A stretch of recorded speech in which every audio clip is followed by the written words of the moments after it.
Nah sekarang ini nakama, dunia shinobi tengah memasuki era baru di mana batas antara manusia dan para dewa makin kabur aja nih. Sekarang ini informasi tentang para dewa Otsutsuki menjadi daya tarik tersendiri. Boruto Uzumaki dan Kawaki memang dua wadah yang ditakdirkan mewarisi kekuatan sang dewa tersebut.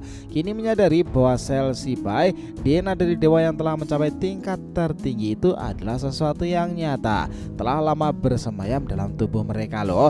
Kekuatan ini mungkin menjadi kunci untuk mengalahkan Jura, manifestasi mengerikan dari Shinju yang lahir dari evolusi tentakel yang kemudian dikompromi oleh Code sendiri. Apakah mereka siap menghadapi konsekuensinya? Nah, dibalik semua ini ya nakama, Amado itu telah merancang segalanya dengan presisi. Karena buatannya pada Kawaki itu bukan sekedar tiruan aja, melainkan pintu gerbang menuju kekuatan lebih gelap lagi. Sementara Boruto tanpa disadari telah menerima sel Shibai melalui darah Boro yang dipindahkan oleh ular Mitsuki. Dua anak ini yang seharusnya saling bertaruh justru mungkin harus bersatu melawan ancaman yang jauh lebih besar lagi. Kehendak Jura, kehendak Shibai atau bahkan karma itu sendiri sepertinya akan memberikan plot twist menarik di takdir mereka di masa depannya ini nanti. Ini bakalan seru nakama. Let's go, kita bahas lebih dalam.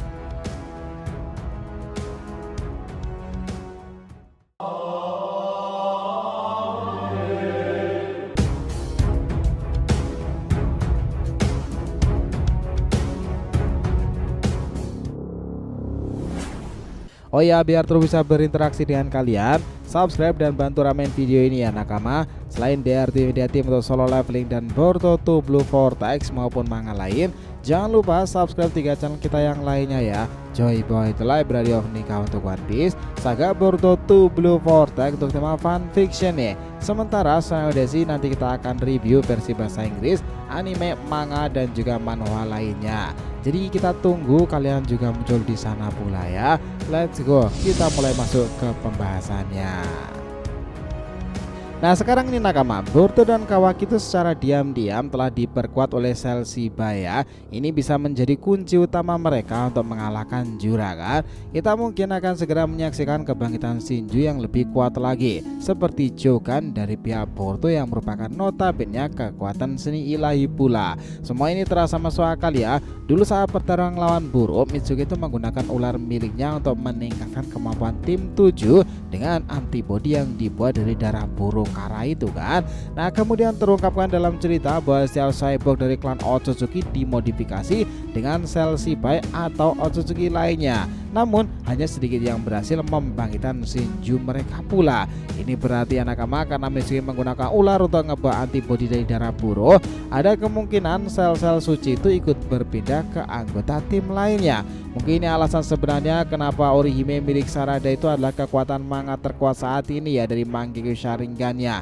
Kekuatan ini bisa saja mengandung esensi Shinju yang menjelaskan kenapa kemampuannya sangat overpower pula. Nah di sini kita melihat bagaimana peran Sarada ke depan itu bakalan jauh lebih penting nakama. Ingat pula ya, kalau bicara tentang Kawaki ini ceritanya juga jauh lebih dalam daripada hanya darah Boro pula sih di sini. Kawaki itu adalah subjek utama untuk bagian paling vital dari Amado dahulu. Ketika dia mendapatkan karmanya kembali, Amado menjelaskan dengan contoh pintu dan rumah bagaimana hal itu mungkin terjadi. Bayangkan Kawaki seperti sebuah rumah dengan karma sebagai pintunya dan jiwa Ishiki sebagai pemilik rumah itu. Namun ketika pintu karma itu hilang setelah kematian Ishiki ya, sang pemilik kehilangan akses total ke sana. Artinya ia tak bisa lagi masuk. Pintu itu hilang tapi rumah tetap menyimpan semua yang pernah dipasang oleh pemiliknya. Disinilah Amado memperkenalkan pintu baru itu, yakni karma buatan, agar Kawaki bisa memanfaatkan kekuatan dari Ishiki pula. Sederhana kan? Tapi ini yang ngebuatnya itu menarik. Kawaki tidak memiliki Kokugan di mata yang sama seperti Shibai. Meski alasan awal mungkin hanya untuk posisi karma ya, tapi sebenarnya ada karakter lain yang punya Kokugan di mata yang sama dengan Kawaki, yakni Shibai. Teori yang berkembang adalah Amado mungkin menggunakan sel Shibai untuk ngebuat karma buatan Kawaki. Alasannya semua kemampuan Ishiki berasal dari Kokugan, yang berarti Kawaki bisa menggunakan teknik yang sama Kokugan pula pada akhirnya. Sulit memastikan apakah kekuatan Kawaki berasal dari Shibai Bai atau bahkan dari Izige. Penemuan lain yang kita simpulkan di sini memperkuat teori ya, bagaimana Amado sendiri bisa menciptakan karma buatan Kawaki kalau bukan lewat Celsi Bai. Kemungkinan besar dia tidak punya sisa-sisa Otsutsuki lain kan. Mustahil rasanya dia buat senjata Otsutsuki sehebat itu dari nol sendiri. Sama seperti Celsi Bai yang bisa memberikan berbagai Shinju ke cyborg berbeda, perlu dicatat karma itu sendiri juga adalah sebuah bagian dari Shinju. Karma, Momoshiki, dan Ishiki pada dasarnya itu sama. Hanya saja ketika dimiliki oleh Otsutsuki berbeda, kemampuan yang muncul akan berbeda pula. Kalau bicara soal karma sebagai Kawaki yang dibuat dari Celsi Bai, bisa jadi dia akan membuka Shinju yang dulu dimiliki oleh Shibai atau bahkan Otsutsuki nakama. Melihat keinginan Kawaki untuk mendapatkan kekuatan di luar karma, bahkan dengan cara upgrade ilmiah. Ini hanya menunjukkan satu hal lagi ya nakama. Di sini Amado sudah tahu Kawaki akan terus mendambakan kekuatan lebih lagi. Sama seperti dia sadar betul bagaimana kehilangan karma akan mempengaruhi psikologis Kawaki sendiri. Jadi meskipun senjata biologisnya sekarang dibuat dari Celsi Bai, Kawaki bisa jadi jauh lebih kuat dari Ishiki Otsutsuki. Ini penting karena kehadiran Jura sudah menaikkan standar kekuatan yang harus mereka kalahkan kan. Nah makin jelas kan nakama kalau lihat gambaran Shibai dengan setengah wajah Boro yang ngebawa Jogan tersebut, setengah wajah lain menggambarkan Kawaki dengan Kokugannya. Cerita ini sedang ngebangun narasi ya bahwa kedua pengguna karma itu akan ngebuka kekuatan para dewa Otsutsuki lainnya. Ya walaupun Kawaki juga diperkuat oleh DNA Boro, itu tidak memicu kebangkitan Shinju ilahinya karena Amado tidak membiarkan potensi sebenarnya keluar. Sedangkan Boruto ini detail kecil tapi menarik loh, namanya itu mirip Boro. Mungkin itu disengaja oleh penulis karena Boruto menerima Celsi Bai dari Boro kan. Nah mediatornya adalah Mitsuki yang tidak mirip dengan Toneri dalam mode cakra, dan bulan Otsutsuki yang menyebabkan kebangkitan Jogan secara prematur di anime bisa jadi paralel dengan kebangkitan ilahi Boruto di manga pula kan. Nama Mitsuki sendiri berarti bulan ular dan itu memperkuat kemungkinan lainnya kan. Jadi sekarang kita tahu kedua pengguna karma ini memakai Celsi Bai dan bagaimana pengaruhnya sekarang ini dalam melawan Jura ya. Karena ya meskipun Code juga diperkuat Celsi Bai dan mendapatkan Shinju dari bekas luka cakaran tersebut, dia tetap lemah dibandingkan Jura lo nakama. Artinya punya sel itu saja tidak cukup, tahu cara menggunakan tekniknya dengan baik dan benar. Meski dengan kecerdasan tempur tinggi, sulit memang mengalahkan manifestasi manusia dari Shinju ekor 10 tersebut. Di sini muncul kemungkinan plot twist yang sangatlah menarik. Jika Boruto dan Kawaki benar-benar menggunakan kekuatan Dewa Otsutsuki, maka narasi ini bisa mengubah segalanya dalam ceritanya nakama. Jura muncul karena mutasi DNA Shibai yang mempengaruhi tentakel ekor 10 itu. Kalau Shinju itu milik selain dewa tersebut, tidak mungkin tentakel itu berevolusi seperti ini kan. Yang menarik itu adalah kemampuan khas Kode itu adalah bekas luka cakaranya yang berfungsi sebagai jutsu teleportasi. Dia menggunakan bekas luka itu untuk berpindah seketika antara lokasi bertanda pula, bahkan antar dimensi itu loh nakama. Di chapter 72 itu Code menggunakan bekas luka cakaranya untuk memecah Jubi sendiri menjadi entitas humanoid kecil bernama Clawgrim. Dia membungkus tentakel dengan bekas luka cakarannya tersebut yang berinteraksi dengan tubuh cakranya seperti tanah liat untuk membentuk makhluk-makhluk tersebut kan. Nah sisa tentakel setelah pecah dari Jubi itu menjadi Jura, manifestasi langsung dari tentakel itu sendiri. Berbeda dengan Shinju lain yang meniru individu yang dimakan oleh Clawgrim ya. Kita tahu bekas luka cakaran Code adalah Shinju yang dibangkitkan dari sel Shibai yang disuntikan Amado. Sel itu meningkatkan kekuatannya dan ngebuat bekas luka cakranya bisa berinteraksi dengan tentakel secara biologis dan juga cakranya. Nah Boruto ini berspekulasi di chapter 6 bahwa evolusi Clawgrim menjadi pohon-pohon dewa manusia termasuk Jura mungkin terikat dengan karma putih Code sendiri yang berisi esensi Izige. Namun ya kita percaya bahwa DNA Shibai dari bekas luka cakarnya yang sebenarnya memicu evolusi tentakel menjadi makhluk sadar betul, yang oleh Shinju disebutkan sebagai intervensi ilahi. Ingat bagaimana Boruto pernah beberapa kali menghindari kematian untuk tetap hidup dan mencegah keruntuhan timeline itu ya. dia tidak mati pada waktu yang seharusnya karena kekuatan yang lebih tinggi lagi. Kemungkinan besar si Bai Otsutsuki melindunginya untuk tujuan besarnya pula. Nah, ketika kita lihat kembali evolusi tentakel itu, nah kita melihat bagaimana claw grip menembus makhluk itu dan menanamkan percikan ilahi di dalamnya kan. Bisikan halus kehendak si Bai pula. Percikan ini beresonansi dengan cakra mentah dan liar dari makhluk itu sendiri, memicu evolusi Shinju yang tadinya hanya massa tanpa kesadaran menjadi entitas dengan kesadaran dan tujuan lagi. Perubahan ini tidak hanya soal tubuh tapi juga jiwa ya nakama. Dari kehancuran bentuk asli makhluk itu muncul sesuatu yang baru pula. Jura lahir bukan sebagai monster tapi sebagai kekuatan berpikir dengan identitas. Penampilannya mencerminkan desain si Bai tapi dengan tanda ilahi tersendiri. Nah, matanya sendiri juga memiliki rinnegan ya. Bukti kekuatan seperti dewa juga mengalir di dalam dirinya sendiri. Kita bisa simpulkan ya bahwa bekas luka cakarnya yang dipenuhi sel si Bai menjadi jembatan antara dunia fana dan ilahi. Nah, di sini kita percaya karena si Bai Otsutsuki terhubung dengan cakra seluruh alam semesta, punya kekuatan maha kuasa. Ia bisa mengubah segalanya kapan saja kan. Itulah yang menarik nakama. Kita yakin bahwa evolusi tentakel ekor 10 itu menjadi makhluk sadar tidak terjadi tanpa kehendaknya. Dia pasti menjadi jangkar untuk ngebangkitan Shinju pula, karena para dewa Shinju terhubung langsung dengannya kan. Singkatnya ya nakama, jika si Bai tidak mengendaki kemunculan mereka, mereka juga tidak akan muncul. Ini mirip dengan debat filsafat tentang kehendak bebas versus takdir itu sendiri kan. Ide bahwa sel si Bai bukan dipakai secara acak tapi bagian dari desain yang sengaja untuk mengatur peristiwa di dunia shinobi. Evolusi Shinju 10 ini menjadi jura pohon dewa manusia sudah ditentukan kehendak si Bai untuk menciptakan makhluk yang akan menguji tekad dan kehendak Boruto sendiri.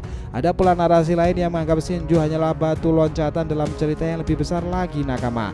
Karena si Bai yang menentukan kelahiran Shinju pasti ada tujuan lebih tinggi lagi. Yang akan kita bahas ini adalah soal bagaimana Boruto dan Kawaki memakai sel si Bai untuk mengalahkan musuh-musuh kuat ini. Kita menemui kisah pencipta versus ciptaan sendiri kan. Ingat, meski jura itu sangat kuat, lahir dari Shinju dua Otsutsuki yang juga telah berevolusi. Boruto Kawaki adalah manusia dengan karma yang mengandung sel si Bai. Artinya mereka masih punya potensi mengendalikan melampaui kekuatan itu sendiri. Jelas itu adalah kunci utama mengapa cerita terus berkembang tentang mereka menjadi simbol harapan dan kekuatan masa depan. Itulah kenapa selain dari penjelasan sebelumnya, penting juga untuk memahami bagaimana karma dan sel si Bai itu sebenarnya bekerja dalam tubuh Boruto dan Kawaki.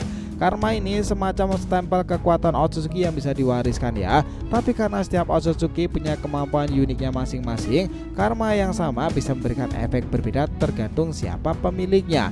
Nah, kalau Boruto dia mendapati karma dari Momoshiki yang juga dipengaruhi oleh darah biru nih. Karena itu kekuatannya berkaitan erat dengan Shinju dan sel si Bai yang dimiliki oleh Boro. Sedangkan Kawaki meski punya karma dari Ishiki ya, kenyataan kekuatan yang ia miliki jauh lebih kompleks karena adanya karma buatan yang diciptakan Amado dengan bantuan sel si Bai milik si Bai itu sendiri. Yang bikin cerita mereka dua-duanya unik tapi saling melengkapi adalah Boruto lebih ke arah kekuatan ilahi yang dibangkitkan dari sel dan cakra shinobi murni, sementara Kawaki adalah hasil perpaduan teknologi, sein dan kekuatan Otsutsuki yang diolah ulang dengan cara berbeda pula. Salah satu yang paling menarik dari konsep ini adalah bagaimana Amado sendiri, sosok misterius yang memegang peranan besar kan, mampu ngebuat karma buatan. Ini jelas bukan sekedar cloning atau replikasi biasa, tapi ciptaan yang bisa mengandung kekuatan ilahi dan potensi evolusi pula. Dengan adanya karma buatan, Kawaki punya peluang melampaui batasan kekuatan biasa kan. Dia bukan cuma pewaris kekuatan Ishiki karmanya, tapi juga semacam prototipe hasil eksperimen Amado yang menggabungkan sel si Bai dari si Bai itu sendiri. Kalau kita lihat dari sisi cerita yang nakama, ini memberikan ruang yang sangatlah luas untuk perkembangan karakter Kawaki. Tidak harus berjuang dengan tekanan sebagai penerima karma, tapi juga memahami siapa dirinya sebenarnya. Antara manusia biasa, eksperimen, dan pewarisan kekuatan luar biasa dari Otsutsuki. Sementara Boruto yang terus berusaha mengendalikan kekuatannya makin mendekati titik di mana kekuatan Shinju dan cakra Otsutsuki dalam dirinya bisa muncul secara penuh pula.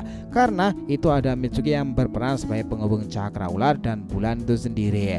Ketika kekuatan ini Boruto atau Kawaki bersatu atau bekerja sama, cerita akan mencapai puncak pertarungan epik melawan Juragan, sosok yang sudah jadi perwujudan dari Shinju ekor 10.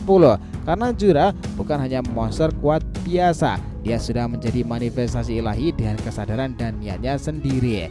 Nah, bicara soal strategi ngelawan Jura ya, selain kekuatan murni, Boruto dan Kawaki itu harus memanfaatkan hubungan karma mereka dengan sel Shibai. Mereka harus belajar mengontrol energi Shinjo dan menguasai teknik-teknik Otsutsuki yang selama ini belum pernah sepenuhnya mereka pahami. Kemampuan teleportasi dan manipulasi tentakel seperti yang Kurt lakukan dengan bekas luka cakranya bisa jadi contoh teknik yang perlu mereka pelajari atau kembangkan versi lebih kuatnya kan. Dari sini jelas ya nakama bahwa pertarungan mereka bukan sekedar duel fisik, tapi juga perang psikologis dan juga spiritualnya. Mereka berjuang menguasai kekuatan yang melekat dalam diri mereka dan menentang takdir yang seakan sudah ditentukan oleh Otsutsuki dan juga oleh Shinjo. Maka kehadiran Amado sebagai perancang karma buatan dan selesai memahami sel Shibai lebih dalam jadi sangat penting di kisahnya ini. Bukan sebagai antagonis atau sekedar villain biasa, tapi juga kunci mengungkapkan misteri di balik kekuatan Otsutsuki. Tujuan sebenarnya dari kelahiran para Shinjo pula kan. Itulah menariknya bagaimana penggambaran Shibai Otsutsuki yang ternyata tubuhnya ada di dalam Boruto dan juga Kawaki. Nah, itulah kenapa nakama epilog ke depan bakal menarik. Jika Shibai masih membekas di alam semesta, Boruto Kawaki bisa aja kan menjadi titik balik di antara keduanya. Amado bisa aja mengungkapkan sejarah-sejarah masa lalu dan juga peradaban bangsa Otsutsuki lebih lanjut lagi. Dunia shinobi jelas tidak akan pernah sama lagi kan. Kekuatan ilahi berada di genggaman manusia dan garis antara dewa manusia semakin tipis tuh. Boruto Kawaki mungkin telah memenangkan pertempuran, tapi perang sesungguhnya antara para dewa baru saja berlangsung lebih dalam nakama. Jadi itulah kenapa kalau mau kita simpulkan dalam dua paragraf di cerita ini, kisah Boruto Kawaki perjalanan tentang takdir, kekuatan dan pilihan. Mungkin semua sepakat tentang hal itu. Sel Shibai sendiri menjadi kunci utama mengubah mereka dari sekedar wadah menjadi calon dewa. Jura sebagai antagonis bukanlah akhir, melainkan simbol bahwa ancaman Otsutsuki jauh lebih dalam daripada yang pernah dibayangkan. Bertarung lawan Jura membuktikan bahwa kekuatan saja tidaklah cukup ya nakama. Mereka harus menguasai esensi ilahi dalam diri mereka. Boruto dengan warisan Momoshiki dan darah Boro, serta Kawaki dengan karma buatan Amado, sama-sama memiliki potensi melampaui batasan manusia. Pertanyaannya adalah apakah mereka akan menggunakan kekuatan itu untuk menghancurkan atau menyelamatkan? Nah, disinilah akan menjadi kunci dalam beberapa chapter mendatang dalam kisah serunya Boruto 2 Blue Vortex. Sepakat nakama tentang bagaimana penggambaran ini. Jadi itulah tadi nakama pembahasan kita mengenai apa yang terjadi pada kisah terbaru Boruto 2 Blue Vortex. Terima kasih banyak telah menonton cerita ini sampai akhir. Jika ada yang ditanyakan silahkan ya, feel free tulis di kolom komentar di bawah ini teman-teman. Thanks ya telah menonton video ini sampai akhir, and we'll be come back again.